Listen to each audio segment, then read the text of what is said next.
अपने पैरों के पास मौजूद जीवन पत्थरों को देखकर नील के मन में उथल पुथल मच गई। उसका मन लगातार यही सोच रहा था कि वो इन पत्थरों को बाहर कैसे निकाले। चलो एक बार कोशिश करते हैं। ये सोचते हुए नील ने 2 कदम पीछे हटकर अपनी आध्यात्मिक शक्ति और मौलिक ऊर्जा को प्रसारित करना शुरू कर दिया। इसी के साथ उसने सर्पशल्कों की सारी शक्ति भी इकट्ठी कर ली। नील के वर्तमान शरीर के साथ सर्पशल्कों की शक्ति उसके शरीर पर ज्यादा बोझ नहीं डालेगी। इसके अलावा नील ने अपनी आंखें भी बंद कर ली और तारों से संवाद करना शुरू कर दिया। 2 तारे। जिस पल नील ने अपनी आंखें बंद की और तारों के साथ संवाद करना शुरू किया, उसी पल दोनों तारों की रोशनी अचानक श्वेत सम्राट गुप्त क्षेत्र के ऊपर के आकाश में टिमटिमा उठी। इसी के साथ दोनों तारों की शक्ति नील की आध्यात्मिक शक्ति में समाहित होने लगी। अगले ही पल नील हवा में उछल गया और फिर उस पत्ते की परत पर एक जोरदार मुक्का मारा। नील ने इस मुक्के में अपनी सारी ताकत लगा दी थी, इसलिए उसकी ताकत को कम नहीं आंका जा सकता। ये उस मुक्के से भी ज्यादा शक्तिशाली था जिसने पेरियार सम्राट को घायल कर दिया था। इसके अलावा उसने इस मुक्के में नक्षत्र युद्ध शरीर का भी उपयोग किया था। जब नील का मुक्का पत्ते से टकराया तो अचानक एक जोरदार आवाज सुनाई दी जो किसी गड़गड़ाहट जैसी थी और उसे पूरे पवित्र पेड़ के क्षेत्र में सुना जा सकता था। अचानक आई उस आवाज से कई रत्न भक्षक कीड़े डर गए और अपने पंख फैलाकर हवा में उड़ गए। वहीं नील का मुक्का अब भी पत्ते पर ही टिका हुआ था, जिससे खून की बूंदें रिसते हुए नीचे पत्ते पर बह रही थी। भले ही नील का शरीर किसी आकाश हथियार जितना मजबूत था, लेकिन वो पत्ता किसी आकाश हथियार से कहीं ज्यादा मजबूत था। यहाँ तक कि जब नील का मुक्का उससे टकराया तो ऐसा लगा जैसे कोई अंडा किसी चट्टान से टकराया हो, जिससे न केवल पत्ता पूरी तरह से सुरक्षित रहा बल्कि उसका मुक्का भी घायल हो गया। वास्तव में आखिरी 3 मंजिलों की पत्तियां नीचे मौजूद सुनहरी पत्ती से भी ज्यादा मजबूत है। अब समझ में आया कि सूर्यमंडल के विशेषज्ञ इन रत्नों को बाहर क्यों नहीं निकाल पाए। लेकिन नील इस बात से बहुत निराश नहीं हुआ। वो तो बस इस पत्ते का परीक्षण करना चाहता था। कुदाल। अचानक नील के दिमाग में एक विचार कौंधा। अगर वो आबनूस कुदाल को प्राप्त कर लेता है तो उसे ऊपरी परत पर मौजूद रत्नों को निकालने में कोई परेशानी नहीं होगी। लेकिन अपनी वर्तमान शक्ति के साथ नील उस परत को भी नहीं तोड़ सकता था। थोड़ी देर सोचने के बाद नील ने 45वीं मंजिल छोड़ दी। पत्ते से नीचे गिरते समय भी नील इस बारे में ही सोच रहा था। हालांकि अपनी मौजूदा ताकत के साथ नील वास्तव में सुनहरे पत्ते को नहीं तोड़ सकता था, लेकिन 45वीं मंजिल के पत्ते की तुलना में उसे तोड़ना ज्यादा आसान था। दूसरे शब्दों में नील का आखिरी मौका केवल आबनूस कुदाल को हासिल करना ही था। अगर कई लोग एक पत्ते पर इकट्ठा होकर एक साथ हमला करें तो, लेकिन नील ने इस विचार को जल्द ही खारिज कर दिया। राजकुमार योगेश ने नील से कहा था कि किसी दरवाजे में एक बार में केवल एक योद्धा ही प्रवेश कर सकता है। अगर उस दौरान कोई दूसरा योद्धा उस दरवाजे से प्रवेश करने की कोशिश करता है तो उसे बाहर फेंक दिया जाएगा। इसका मतलब था कि आबनूस कुदाल पाने के लिए वो केवल अपनी ताकत पर ही निर्भर रह सकता था। वहीं गोपुरम से बाहर खड़े होकर नील उदासीन भाव से गोपुरम के शीर्ष को देख रहा था। इस दौरान कुछ शब्द दोहराता रहा और अधिक शक्ति। ठीक इसी समय गोपुरम के बाईं ओर से 1 दर्जन से अधिक योद्धा आते दिखाई दिए जो आपस में बातें कर रहे थे। शस्त्रागार का सारा कचरा पहले ही उठा लिया गया है, इसलिए हमें कोई अच्छा हथियार नहीं मिला। तो क्यों ना हम वापस आकर रत्नों की खुदाई करें। इतने लंबे समय की खोज के बाद मुझे केवल 2 आध्यात्मिक हथियार मिले हैं, और वो भी निम्न श्रेणी के आध्यात्मिक हथियार। पता नहीं वो रत्न भक्षक कीड़े वापस गए होंगे या नहीं। अगर वे वापस चले गए हैं तो हम रत्नों की खुदाई जारी रख सकते हैं। ये सभी योद्धा कचरा उठाने के लिए शस्त्रागार में गए थे। हालांकि शस्त्रागार में बहुत सारे हथियार थे, लेकिन उनमें से अधिकांश शापित थे। ऐसे में सही हथियारों को प्राप्त करना बहुत मुश्किल था। इसके अलावा ऐसे कई योद्धा थे जो हर साल कचरा उठाने जाते थे, जिस वजह से बिना अभिशाप वाले हथियारों की संख्या तेजी से कम हो रही थी। इसलिए किसी आकाश श्रेणी के हथियार प्राप्त होने की संभावना न के बराबर थी। हथियार। अचानक ये शब्द सुनकर नील की भौहें सिकुड़ गईं। जब तक कोई हथियार क्षतिग्रस्त नहीं होता, तब तक उसमें मौजूद देव मूल सार नष्ट नहीं होगा। ऐसे में अगर मैं उन सभी हथियारों का देव मूल सार अवशोषित कर लूं, तो जब नील ने यह बात सोची तो उसका दिल तेजी से धड़कने लगा। इससे पहले नील को देव मूल सार को अवशोषित करने की जल्दी नहीं थी, क्योंकि उसका पृथ्वी हथियार शरीर 1000 सर्प शल्कों की शक्ति को सहन नहीं कर सकता था। लेकिन अब जबकि नील का शरीर आकाश हथियार के स्तर पर पहुंच गया था, तो वो कई गुना अधिक शक्ति को सहन कर सकता था।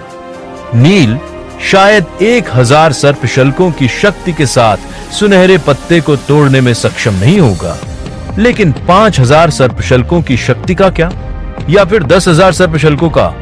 भले ही नील ऐसा न कर पाए, फिर भी वो अपनी पूरी कोशिश करेगा। अब जबकि उसके सामने एक योजना थी जिसके साकार होने की पूरी संभावना थी, तो वो निश्चित रूप से इस अवसर को जाने नहीं देगा। एकमात्र समस्या यह थी कि क्या शापित हथियारों में अब भी देवमूल सार मौजूद था, या फिर अभिशाप के कारण देवमूल सार गायब हो जाएगा। लेकिन ये बात वो जांच करने के बाद ही जान पाएगा। इसलिए नील ने अपना मन बनाया और राजकुमार योगेश से कहा, राजकुमार, मैं भी जाकर कचरा उठाना चाहता हूँ।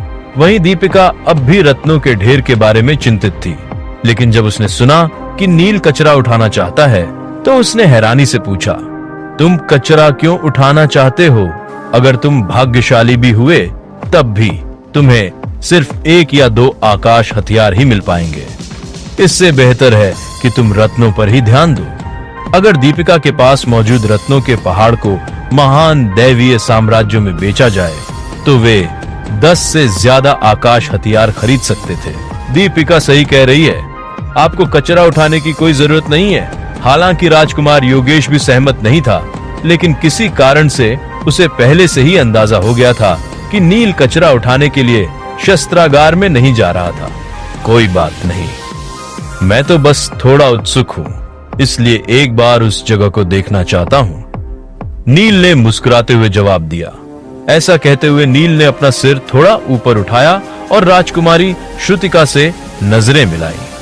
हालांकि नील गोपुरम के अंदर बाहर जाता रहा, लेकिन उसकी इंद्रियां बहुत तेज थीं, इसलिए वो राजकुमारी श्रुतिका की नजर अपने ऊपर महसूस कर सकता था। जैसे ही उनकी नजरें मिली, राजकुमारी श्रुतिका ने अचानक एक सुंदर और सौम्य मुस्कान प्रकट की, फिर नील के सामने आ पहुंची।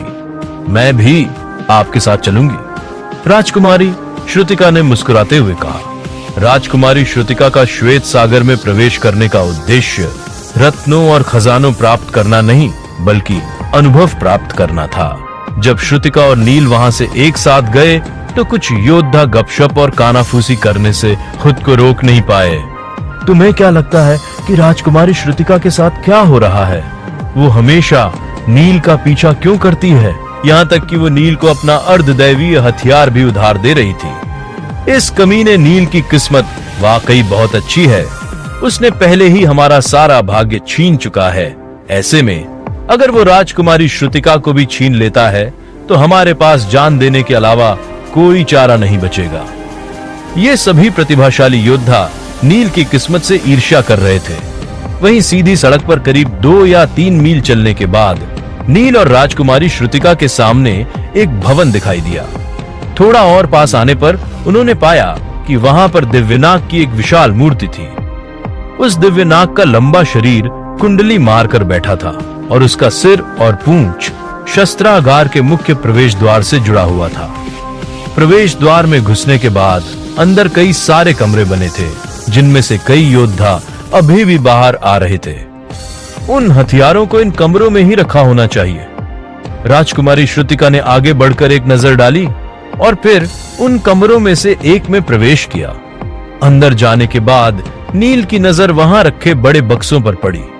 वो सभी बक्से शुद्ध तांबे से बने थे। बक्सों की सतह का विशेष ध्यान दिया गया था, इसलिए उन पर कोई हरा जंग नहीं लगा था। वे अभी भी पहले की तरह ही चमक रहे थे, लेकिन अधिकांश तांबे के बक्से खुल चुके थे और कई हथियार बक्सों से बाहर गिरकर जमीन पर बिखरे हुए थे। इन हथियारों की सतह, पहली नजर में वे हथियार बिल्कुल नए और चमकदार दिख रहे थे, मानो पहले किसी ने उनका उपयोग ही न किया हो। लेकिन अगर कोई ध्यान से देखे तो पता चलेगा कि उन हथियारों से हल्का काला धुआं निकल रहा था। इस अभिशाप की शक्ति कितनी भयानक है। राजकुमारी श्रुतिका धीरे धीरे आगे बढ़ी और एक हथियार उठाया। वो एक मध्यम श्रेणी का पृथ्वी हथियार था, एक सुंदर छोटा भाला। उसने उसे हल्के से हिलाया, जिससे भाले के शरीर से काला धुआं निकलने लगा जो नंगी आंखों से दिखाई दे रहा था। लेकिन नील को हथियार में मौजूद अभिशाप की परवाह नहीं थी, बल्कि उसे इस बात की ज्यादा चिंता थी कि क्या वो इनसे देव मूल सार निकाल सकता है। जब राजकुमारी श्रुतिका उस भाले का आकलन कर रही थी, तब नील अगले कमरे में चला गया था। दीवार के बाएं और दाएं किनारों पर तांबे के बक्से बड़े करीने से रखे हुए थे। प्रत्येक तांबे के बक्से को खोला गया था और बड़े करीने से व्यवस्थित हथियारों को अस्त व्यस्त तरीके से फेंक दिया गया था। ये उन प्रतिभाशाली योद्धाओं का काम था जो कचरा उठा रहे थे। हालांकि मैं अभिशाप की शक्ति से छुटकारा नहीं पा सकता, लेकिन अगर मैं इनसे देव मूल सार प्राप्त कर लेता हूं तो ये मेरे लिए पर्याप्त होगा। ये सोचते हुए नील ने तांबे के बक्से से एक बड़ी कृपाण निकाली। हालांकि वो केवल एक मध्यम श्रेणी का पृथ्वी हथियार था, लेकिन उसकी कारीगरी असाधारण थी।